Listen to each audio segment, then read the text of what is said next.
Здравейте и добре дошли в новото видео, в което днес ще ви представя 22 факта за Хърватия. Ако ви харесва това видео, може да оставите по един лайк и да се абонирате за канала. Но сега е време да започваме. Знаете ли, че Хърватия е известна страна на 1000 острова? Теорията й включва 1000 острова, но 50 от тях само са населени. Новата ивица на Хърватия е около 5632 км. Хърватия е родина на известния търговец и пътешественик Марко Поло. Знаете ли, че вратовръзката е създадена в Хърватия? На 18 октомври там празнуват Деня на вратовръзката. Бреговата ивица на Хърватия е прекъсната от тази на Босна и Херцеговина, която е 24 км. Английският поет Джордж Байрон нарича Дубровник перлата на Адриатика. Знаете ли, че розовото е един от най-популярните цветове за сватбени рокли в Хърватия? Гражданите може да гласуват още на 16 годишна възраст. Ако не са започнали работа, те трябва да изчакат до 18 години. Че децата в Хърватия събуват обувките си, за да влезнат в училище, и си обуват чехли. Хората в Хърватия говорят на толкова много диалекти, че дори понякога и те самите не може да се разберат какво говорят. Знаете ли, че хърватската стотинка е кръстена на дървото лайм?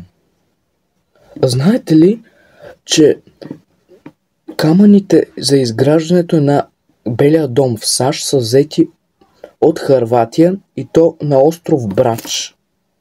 Парашутът също така е изобретен в Хърватия от Фауст Бранчич, откривателят на вятърната турбина.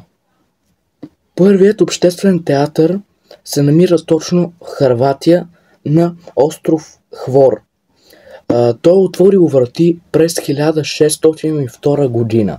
В Хърватия се намира и най-малкият град според рекордите на Гинес. Това е град Хум. Той е разположен на полуостров Истрия и има постоянни жители от 23 човека.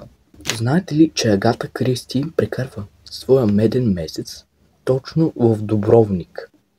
Една от най-популярните породи кучета, далматинците, произлизат точно от Хърватия, от областта Далмация, и носят нейното име. Карнавалът в Риеко е най-големият в Хърватия.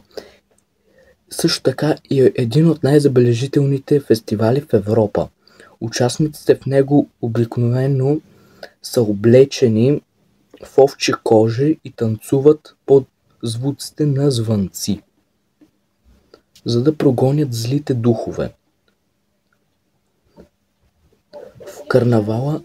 В карнавала взимат участие около 150 групи от цял свят. Знаете ли, че в град Пуло, Хърватия, се намира най-добре запазеният амфитеатър, Римски амфитеатър, на които всичките му три са непокътнати. Време е за последният факт. Хърватската валута се нарича куна, хърватската дума за белка. Това е малък хищник, който е ценен заради своята кожа. Причината се крие във факта, че по време на Римската империя местните си плащали данъците с кожата от белка. Образът на белката се появява на някои средновековни монети. И преди да даде името на хърватската валута през 1994 година.